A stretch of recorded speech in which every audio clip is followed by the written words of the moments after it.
राधे राधे। स्वागत है आप सबका आपके अपने चैनल निष्ठा भक्ति भाव पर। आप सभी हमारे चैनल पर पद्म पुराण की कथाएं सुन रहे हैं। ये कथाएं हम आपको अध्याय रूप में सुना रहे हैं। उम्मीद करती हूँ कि आज का ये अध्याय आप सभी को पसंद आएगा। अगर अच्छा लगे तो वीडियो को लाइक और शेयर ज़रूर करिएगा, और अगर अभी तक आपने हमारे चैनल को सब्सक्राइब नहीं किया है तो चैनल को सब्सक्राइब भी करिए। तो चलिए आज का अध्याय शुरू करते हैं। आज हम सुनेंगे सत्संग के प्रभाव से 5 प्रेतों का उद्धार और पुष्कर तथा प्राची सरस्वती का महात्म्य। भीष्म जी ने पूछा, ब्राह्मण, किस कर्म के परिणाम से मनुष्य प्रेत योनि में जाता है तथा किस कर्म के द्वारा वह उससे छुटकारा पाता है, यह मुझे बताने की कृपा कीजिए। पुलस्त जी बोले, राजन, मैं तुम्हें ये सब बातें विस्तार से बतलाता हूँ, सुनो। जिस कर्म से जीव प्रेत होता है तथा जिस कर्म के द्वारा देवताओं के लिए भी दुस्तर घोर नरक में पड़ा हुआ प्राणी भी उससे मुक्त हो जाता है, उसका वर्णन करता हूँ। प्रेत योनि में पड़े हुए मनुष्य सत्पुरुषों के साथ वार्तालाप तथा पुण्य तीर्थों का बारंबार कीर्तन करने से उससे छुटकारा पा जाते हैं। भीष्म, सुना जाता है प्राचीन काल में कठिन नियमों का पालन करने वाले एक ब्राह्मण थे जो पृथु नाम से सर्वत्र विख्यात थे। वे सदा संतुष्ट रहा करते थे। उन्हें योग का ज्ञान था। वे प्रतिदिन स्वाध्याय, होम और जप यज्ञ में संलग्न रहकर समय व्यतीत करते थे। उन्हें परमात्मा के तत्व का बोध था। वे शम, मनोनिग्रह, दम, इंद्रिय संयम और क्षमा से युक्त रहते थे। उनका चित्त अहिंसा धर्म में स्थित था। वे सदा अपने कर्तव्य का ज्ञान रखते थे। ब्रह्मचर्य, तपस्या, पितृकार्य, श्राद्ध तर्पण और वैदिक कर्मों में उनकी प्रवृत्ति थी। वे परलोक का भय मानते और सत्य भाषण में रत रहते थे। सबसे मीठे वचन बोलते और अतिथियों के सत्कार में मन लगाते थे। सुख दुख आदि संपूर्ण द्वंद्वों का परित्याग करने के लिए सदा योग अभ्यास में तत्पर रहते थे। अपने कर्तव्य के पालन और स्वाध्याय में लगे रहना उनका नित्य का नियम था। इस प्रकार संसार को जीतने की इच्छा से वे सदा शुभ कर्म का अनुष्ठान किया करते थे। ब्राह्मण देवता को वन में निवास करते अनेकों वर्ष व्यतीत हो गए। एक बार उनका ऐसा विचार हुआ कि मैं तीर्थ यात्रा करूं, तीर्थों के पावन जल से अपने शरीर को पवित्र बनाऊं। ऐसा सोचकर उन्होंने सूर्योदय के समय शुद्ध चित्त से पुष्कर तीर्थ में स्नान किया और गायत्री का जप तथा नमस्कार करके यात्रा के लिए चल पड़े। जाते जाते एक जंगल के बीच कंटकाकीर्ण भूमि में, जहाँ न पानी था न वृक्ष, उन्होंने अपने सामने 5 पुरुषों को खड़े देखा जो बड़े ही भयंकर थे। उन विकटाकार तथा पापपूर्ण दृष्टि वाले अत्यंत घोर प्रेतों को देखकर उनके हृदय में कुछ भय का संचार हो आया। फिर भी वे निश्चल भाव से खड़े रहे। यद्यपि उनका चित्त भय से उद्विग्न हो रहा था, तथापि उन्होंने धैर्य धारण करके मधुर शब्दों में पूछा, विकराल मुख वाले प्राणियों, तुम लोग कौन हो? किसके द्वारा कौन सा ऐसा कर्म बना गया है जिससे तुम्हें यह विकृत रूप की प्राप्ति हुई है? प्रेतों ने कहा, हम भूख और प्यास से पीड़ित हो सर्वदा महान दुख से घिरे रहते हैं। हमारा ज्ञान और विवेक नष्ट हो गया है। हम सभी अचेत हो रहे हैं। हमें इतना भी ज्ञान नहीं है कि कौन दिशा किस ओर है। दिशाओं के बीच की अवान्तर दिशाओं को भी नहीं पहचानते। आकाश, पृथ्वी तथा स्वर्ग का भी हमें ज्ञान नहीं है। यह तो दुख की बात हुई। सुख इतना ही है कि सूर्योदय देखकर हमें प्रभात सा प्रतीत हो रहा है। हम में से एक का नाम पर्युषित है, दूसरे का नाम सूची मुख है, तीसरे का नाम शीघ्र है, चौथे का रोधक और 5वें का लेखक है। ब्राह्मण ने पूछा, तुम्हारे नाम कैसे पड़ गए? क्या कारण है जिससे तुम लोगों को ये नाम प्राप्त हुए हैं? प्रेतों में से एक ने कहा, मैं सदा स्वादिष्ट भोजन किया करता था और ब्राह्मणों को पर्युषित बासी अन्न देता था। इसी हेतु को लेकर मेरा नाम पर्युषित पड़ा है। मेरे साथी ने अन्न आदि के अभिलाषी बहुत से ब्राह्मणों की हिंसा की है, इसलिए इसका नाम सूची मुख पड़ा है। यह तीसरा प्रेत भूखे ब्राह्मण की याचना करने पर भी उसे कुछ देने के भय से शीघ्रता पूर्वक वहां से चला गया था, इसलिए इसका नाम शीघ्र हो गया। यह चौथा प्रेत ब्राह्मणों को देने के भय से उद्विग्न होकर सदा अपने घर पर ही स्वादिष्ट भोजन किया करता था, इसलिए यह रोधक कहलाया है। तथा हम लोगों में से सबसे बड़ा पापी जो यह 5वां प्रेत है, यह याचना करने पर चुपचाप खड़ा रहता था या धरती कुरेदने लगता था, इसलिए इसका नाम लेखक पड़ गया। लेखक बड़ी कठिनाई से चलता है, रोधक को सिर नीचा करके चलना पड़ता है, शीघ्रक पंगु हो गया है, सूची हिंसा करने वाले का सुई के समान मुंह हो गया है, तथा मुझ पर्युषित की गर्दन लंबी और पेट बड़ा हो गया है। अपने पाप के प्रभाव से मेरा अंडकोश भी बढ़ गया है तथा दोनों होंठ भी लंबे होने के कारण लटक गए हैं। यही हमारे प्रेत योनि में आने का वृतांत है, जो सब मैंने तुम्हें बता दिया। यदि तुम्हारी इच्छा हो तो कुछ और भी पूछो, पूछने पर उस बात को भी बताएंगे। ब्राह्मण बोले, इस पृथ्वी पर जितने भी जीव रहते हैं उन सब की स्थिति आहार पर ही निर्भर है, अतः मैं तुम लोगों का भी आहार जानना चाहता हूँ। प्रेत बोले, विप्रवर, हमारे आहार की बात सुनिए। हम लोगों का आहार सभी प्राणियों के लिए निंदित है, उसे सुनकर आप भी बारंबार निंदा करेंगे। बलगम, पेशाब, पाखाना और स्त्री के शरीर का मैल, इन्हीं से हमारा भोजन चलता है। जिन घरों में पवित्रता नहीं है वहीं प्रेत भोजन करते हैं।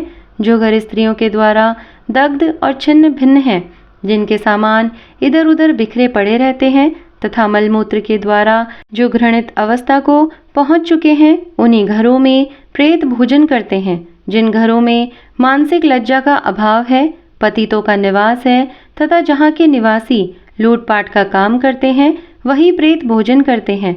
जहाँ बलिष्वदेव तथा वेद मंत्रों का उच्चारण नहीं होता, होम और व्रत नहीं होते, वहाँ प्रेत भोजन करते हैं।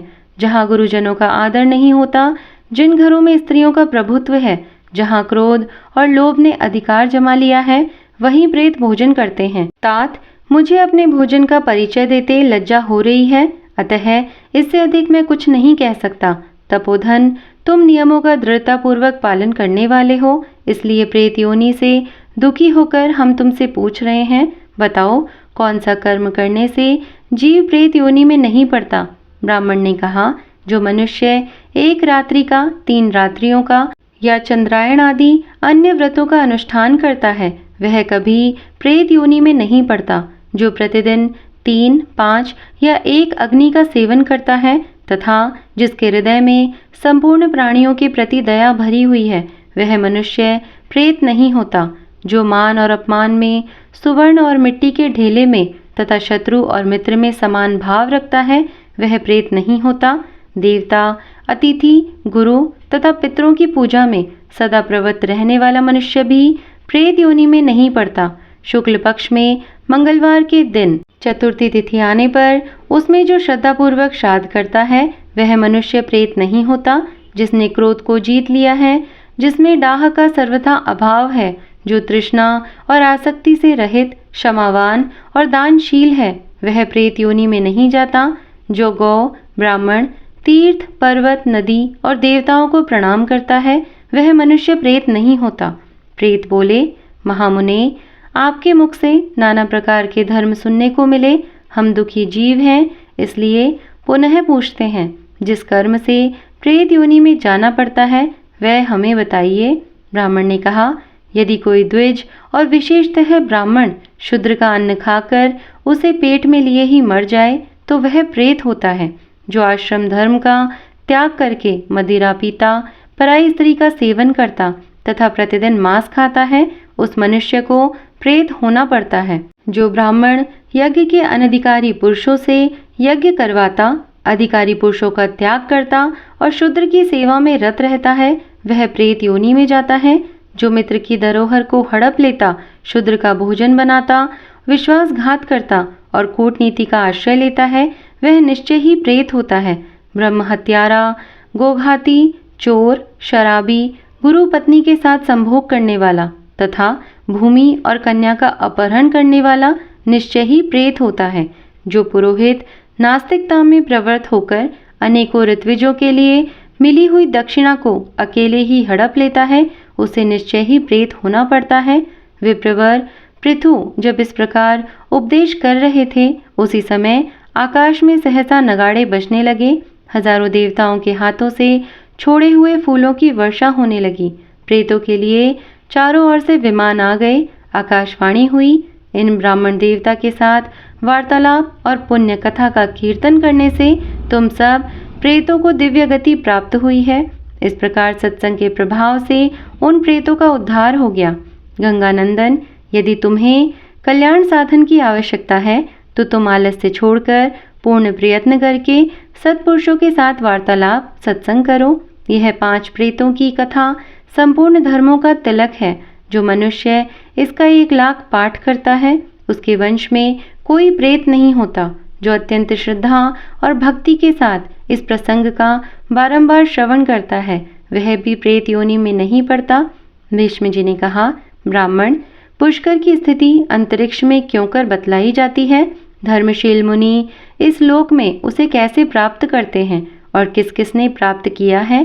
भीष्म जी का प्रश्न सुनकर पुलस्त जी बोले, राजन, एक समय की बात है, दक्षिण भारत के निवासी 1 करोड़ ऋषि पुष्कर तीर्थ में स्नान करने के लिए आए, किंतु पुष्कर आकाश में स्थित हो गया। यह जानकर वे समस्त मुनि प्राणायाम में तत्पर हो पर ब्रह्मा का ध्यान करते हुए 12 वर्षों तक वहीं खड़े रह गए। तब ब्रह्मा जी, इंद्र आदि संपूर्ण देवता तथा ऋषि महर्षि आकाश में अलक्षित होकर उन्हें पुष्कर प्राप्ति के लिए अत्यंत दुष्कर नियम बताते हुए बोले, द्विजगण, तुम लोग मंत्र द्वारा पुष्कर का आवाहन करो। आपोहिष्ठामयो इत्यादि 3 ऋचाओं का जप करने से यह तीर्थ तुम्हारे समीप आ जाएगा और इस मंत्र का जप करने से पूर्ण फलदायक होगा। उन ब्रह्म ऋषियों की बात समाप्त होने पर उन सब मुनियों ने वैसा ही किया। ऐसा करने से वे परम पावन बन गए। उन्हें पुष्कर प्राप्ति का पूरा फल मिल गया। राजन, जो कार्तिक की पूर्णिमा को पुष्कर में स्नान करता है वह परम पवित्र हो जाता है। ब्रह्मा जी के सहित पुष्कर तीर्थ सबको पुण्य प्रदान करने वाला है। वहां आने वाले सभी वर्णों के लोग अपने पुण्य की वृद्धि करते हैं। वे मंत्र ज्ञान के बिना ही ब्राह्मणों के तुल्य हो जाते हैं, इसमें तनिक भी संदेह नहीं है। यदि कार्तिक की पूर्णिमा को कृतिका नक्षत्र हो तो उसे दान स्नान के लिए अत्यंत उत्तम समझना चाहिए। यदि उस दिन भरणी नक्षत्र हो तो भी वह तिथि मुनियों द्वारा परम पुण्यदायिनी बतलाई गई है, और यदि उस तिथि को रोहिणी नक्षत्र हो तो वह महाकीर्ति की पूर्णिमा कहलाती है। उस दिन का स्नान देवताओं के लिए भी दुर्लभ है। यदि शनिवार, रविवार तथा बृहस्पतिवार इन तीनों दिनों में से किसी दिन उपयुक्त 3 नक्षत्रों में से कोई नक्षत्र हो तो उस दिन पुष्कर में स्नान करने वाले को निश्चय ही अश्वमेघ यज्ञ का पुण्य होता है। उस दिन किया हुआ दान और पितरों का तर्पण अक्षय होता है। यदि सूर्य विशाखा नक्षत्र पर और चंद्रमा कृत्तिका नक्षत्र पर हो तो पद्म नाम का योग होता है। वह पुष्कर में अत्यंत दुर्लभ माना गया है। जो आकाश से उतरे हुए ब्रह्मा जी के इस शुभ तीर्थ में स्नान करते हैं उन्हें महान अभ्युदयशाली लोगों की प्राप्ति होती है। महाराज, उन्हें दूसरे किसी पुण्य के करने न करने की लालसा नहीं रहती। यह मैंने सच्ची बात कही है। पुष्कर इस पृथ्वी पर सब तीर्थों में श्रेष्ठ बताया गया है। संसार में इससे बढ़कर पुण्य तीर्थ दूसरा कोई नहीं है। कार्तिक की पूर्णिमा को यह विशेष पुण्यदायक होता है। वहाँ उदुम्बर वन से सरस्वती का आगमन हुआ है और उसी के जल से मुनिजन सेवित पुष्कर तीर्थ भरा हुआ है। सरस्वती ब्रह्मा जी की पुत्री है। वह पुण्य सलीला एवं पुण्यदायिनी नदी है। वंश स्तंभ से विस्तृत आकार धारण करके वह उत्तर की ओर प्रवाहित हुई है।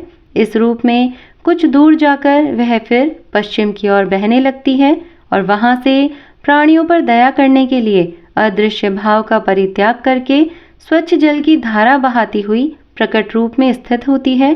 कनका, सुप्रभा, नंदा, प्राची और सरस्वती ये 5 स्रोत पुष्कर में विद्यमान हैं। इसलिए ब्रह्मा जी ने सरस्वती को पंच श्रोता कहा है।